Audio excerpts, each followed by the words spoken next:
Regressamos neste Café das 9 para a nossa rubrica habitual dos sábados da osteopatia. Bom dia, Paulo Almeida. Obrigada por estar novamente connosco aqui nos estúdios. Vamos então começar por perceber aquilo que nos trouxe a esta conversa de hoje, que é propriamente, não é assim nada fácil de perceber logo à primeira, mas para isso é que estamos aqui.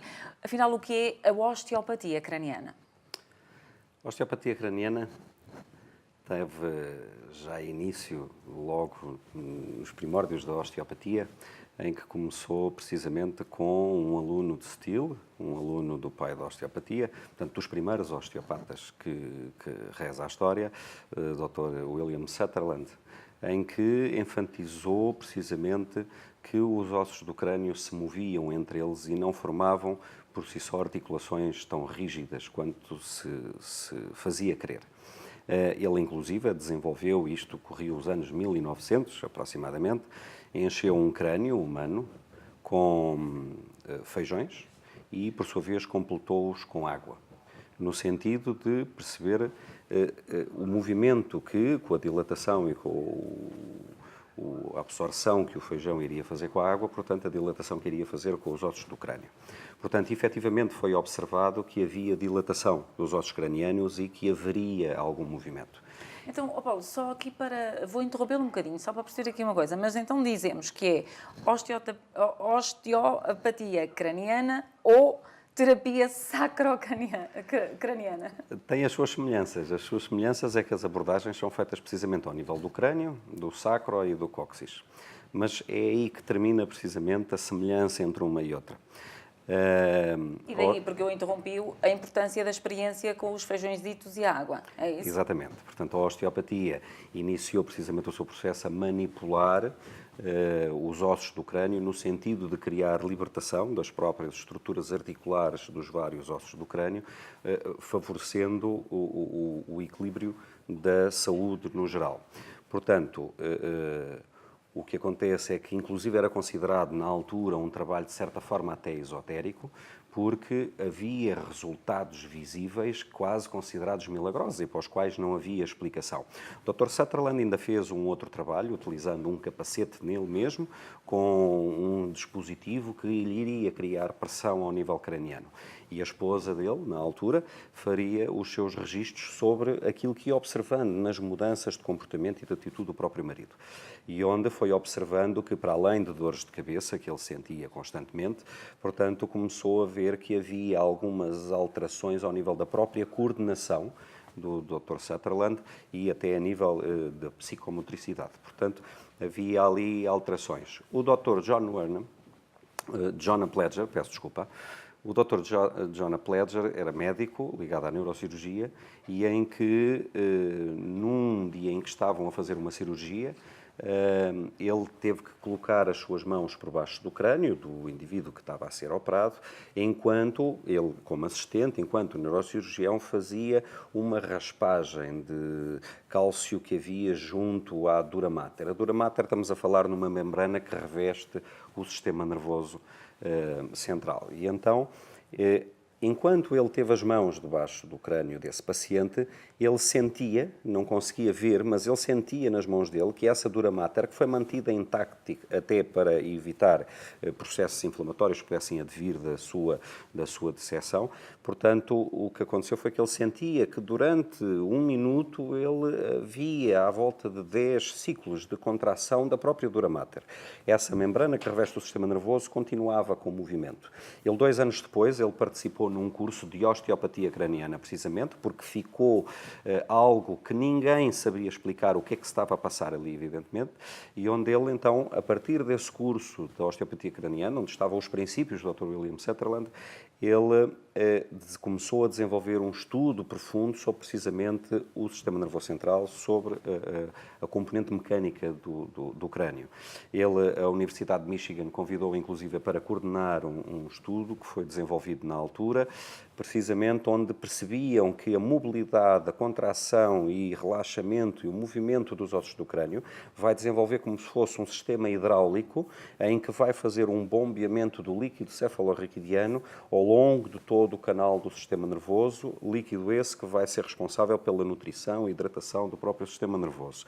E que a produção ou absorção desse líquido é regulado a partir desses momentos de contração, porque há muitos órgãos nervosos sensoriais que vão precisamente dar informação se há produção ou absorção desse líquido. Portanto, o trabalho craniano é um trabalho muito treinado a nível de mãos, em que tem que se fazer a mobilização dos ossos do crânio, no sentido de criar libertação das meninges do sistema nervoso, de forma a que crie precisamente esse equilíbrio ao nível do sistema central. Vamos já voltar à conversa, porque convém fazer aqui um ponto de situação ao nosso telespectador, que pode ter entrado a esta altura em contacto connosco e não está muito bem a perceber o que é que está aqui a acontecer neste Café das 9. Então, o Café das 9 é um programa que temos aqui na Angelus TV, vai para o ar aos sábados e aos domingos, entre as 9 e as 10 da manhã. Na segunda parte do Café das 9 de sábado, temos sempre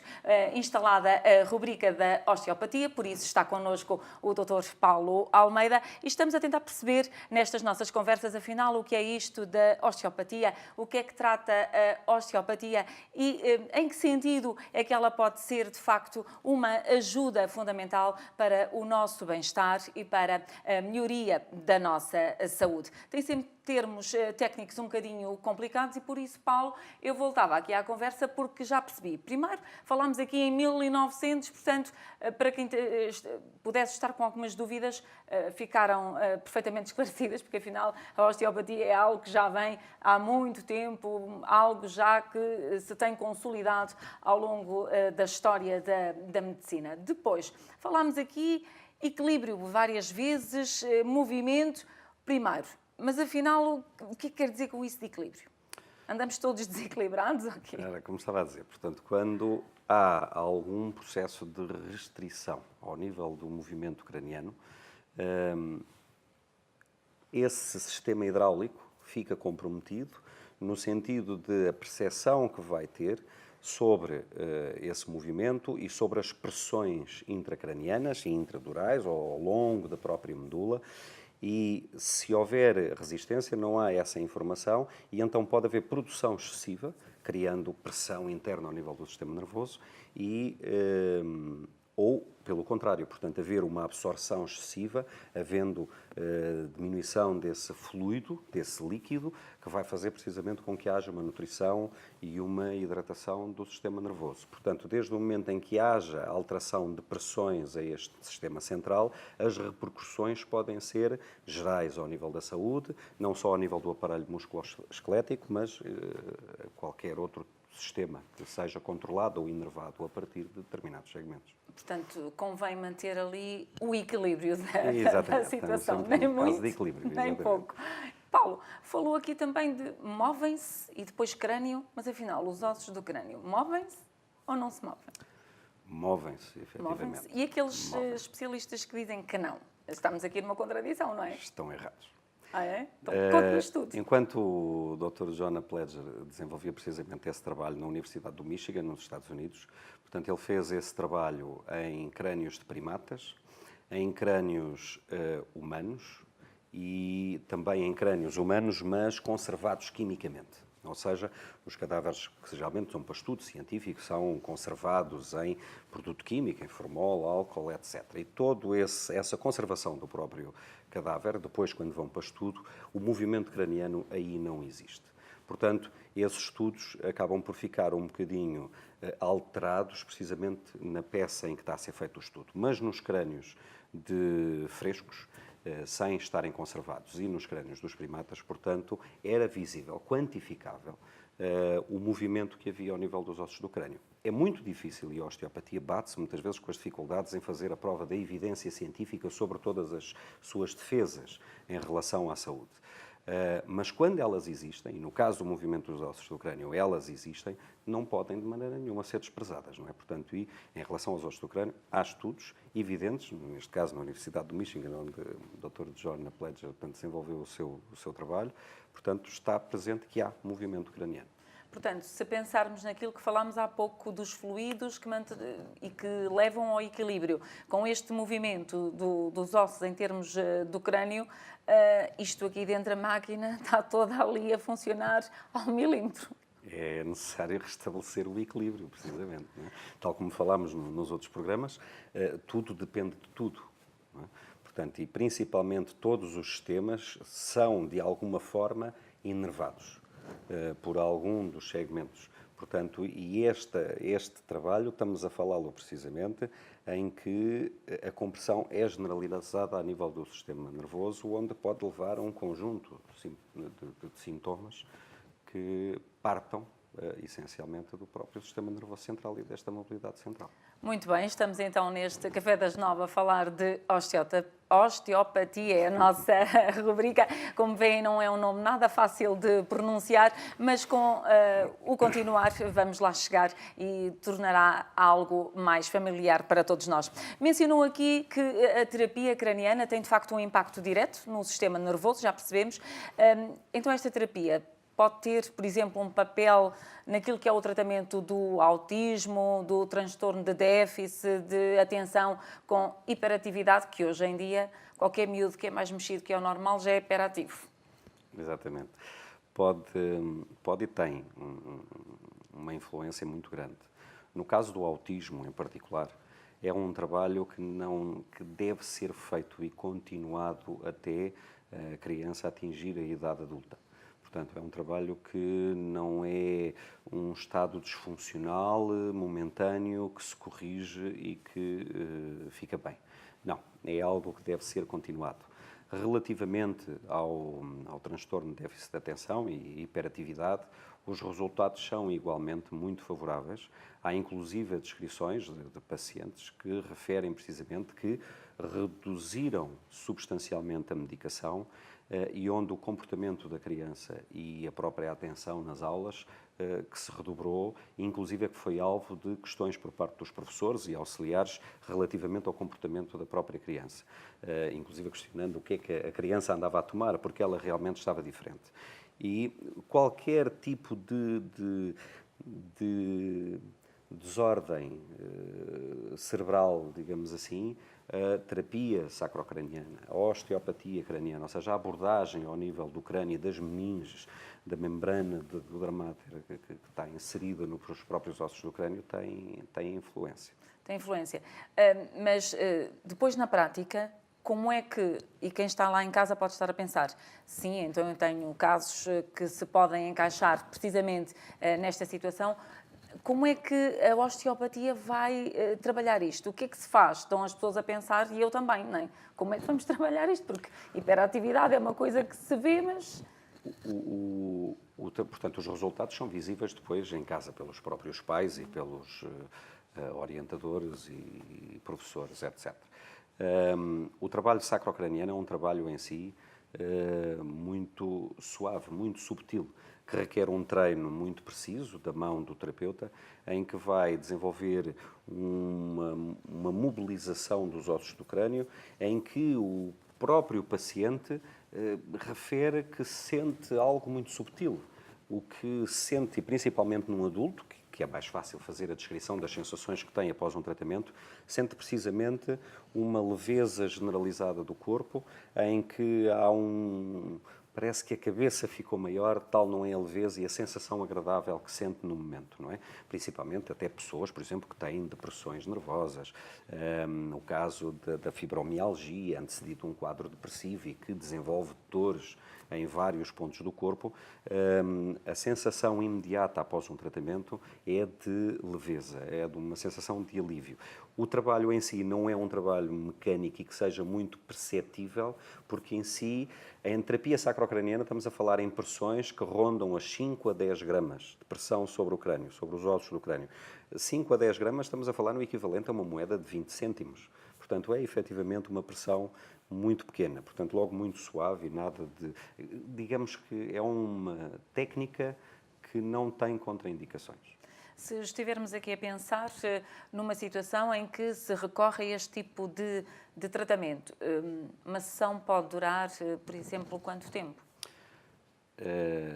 Uma sessão pode sempre durar entre 30 minutos a 45, 50 minutos, porque é um trabalho em que há uma intenção de movimento e há a resposta do retorno por parte precisamente da regulação das pressões ao nível craniano e das mobilizações que vão sendo. Portanto, os ciclos cranianos são à volta de 10 ciclos por minuto. Um ciclo compreende uma contração e um relaxamento, um movimento de flexão e de extensão, portanto, isso são à volta de 10 por minuto. Portanto, é um trabalho que recorre entre cada técnica sempre 2 a 3 minutos, até se perceber a mudança do estado de mobilidade da estrutura que está a ser abordada. Muitas vezes o trabalho é feito também por dentro da boca, portanto, onde o terapeuta calça uma luva e vai precisamente trabalhar ao nível do palato, trabalhado ao nível dos olhos. Os olhos movem-se, os olhos têm músculos que estão inseridos precisamente ao nível da caixa craniana, portanto, e onde pode criar alterações. Os olhos são inervados, têm todo um conjunto de forámenes e de estruturas por onde passam toda essa estrutura nervosa, e tudo isso tem que ser mobilizado no sentido de se atingir, como já falámos, o equilíbrio e toda a função que a estrutura pode estar a comprometer. E em termos de aprendizagem, problemas de aprendizagem, pode também ser útil? Os problemas de aprendizagem eu não posso afirmar que possa ter resultados. Há efetivamente algumas circunstâncias em que os pais referiram que houve alguma melhoria, mas ao mesmo tempo também houve alteração dos programas escolares, houve alteração por vezes do próprio professor, ou passaram a ter um explicador, portanto, e tudo isto pode influenciar e sermos um pouco enganados. Agora, repito, tudo o que seja ações do foro cerebral, a terapia craniana, a osteopatia craniana, portanto, poderá e irá garantidamente ajudar, porque terão diretamente ligados. Em termos dos futuros pais que nos possam estar a ouvir e estão a pensar, ok, nós estamos a pensar ter o nosso primeiro filho ou o segundo, e agora que estamos a ouvir falar disto, o que é que eles devem fazer? Que conselho é que lhes daria? Os futuros pais, acima de tudo, quem tem que ser trabalhado é a mãe. Em muitas circunstâncias que as mães, por exemplo, chegam com dores lombares, por exemplo, e que depois, ao longo da nossa anamnese, em que vamos fazendo precisamente a nossa entrevista com o paciente, vamos percebendo que já havia algumas alterações no passado.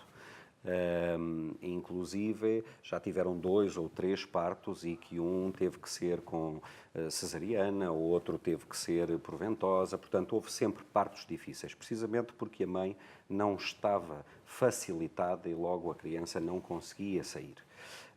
Portanto, tudo isto são informações que muitas vezes são desprezadas e que não podem ser desprezadas. Portanto, a mãe tem que ser facilitada para que o próprio parto possa ser normal e que a criança possa virar e possa nascer naturalmente. Se, porventura, a criança nasceu e teve algum tipo de necessidade de fazer, por exemplo, cesariana, a atenção é sempre que a incisão que é feita, portanto, para retirar a criança, seja feita uma libertação gradual de todo o líquido, em que não crie uma depressão muito grande. Porque quando a incisão, por exemplo, em situações de urgência, em que é feita de uma forma muito repentina, portanto, é o equivalente, por exemplo, a um mergulhador que sofre pressão com a subida no mar. Portanto, a criança pode, efetivamente, sofrer o choque da pressão de repente ficar sem o líquido na barriga da mãe. O que vai acontecer é que em situações dessas pode criar algum transtorno na criança. Então aí a criança e o bebê assim deve ser devidamente abordado no sentido de criar algum equilíbrio ao nível da estrutura craniana que pode ter sofrido alterações devido a esta depressão com a cesariana. Por exemplo, quando são com ventosas, e isso é perfeitamente perceptível com as mãos, em que há um processo de sucção, o vácuo vai sugar toda a estrutura e líquido encefálico, em que se nota perfeitamente que há um acúmulo de energia e um acúmulo de líquido naquela zona, inclusive considero que até possa haver rompimento de alguns capilares e que haja necessidade de ser feita uma facilitação para que tudo isso possa ser drenado e tudo possa voltar às suas posições normais. Por exemplo, quando é por forceps, a priori não há problema, desde que as pressões sejam Bem feitas. simétricas, porque se houver uma assimetria na pressão, portanto, obviamente que pode criar algum tipo de alteração ao nível craniano no bebê. Mas o bebê, principalmente quando vem ao mundo sujeito a alguma destas violências, entre aspas, e que muitas vezes têm que ser feitas, não há outra forma de o fazer, portanto, devem ser abordados posteriormente no sentido de repor toda a sua saúde craniana. Muito bem, e assim chegamos ao final desta nossa rubrica de hoje. Estivemos então a falar de osteopatia craniosacral e craniana também. Foi com o Dr. Paulo Almeida, ele vai ser a nossa companhia aos sábados aqui no Café das 9. Desejo-lhe a continuação de um excelente sábado, já agora um ótimo fim de semana.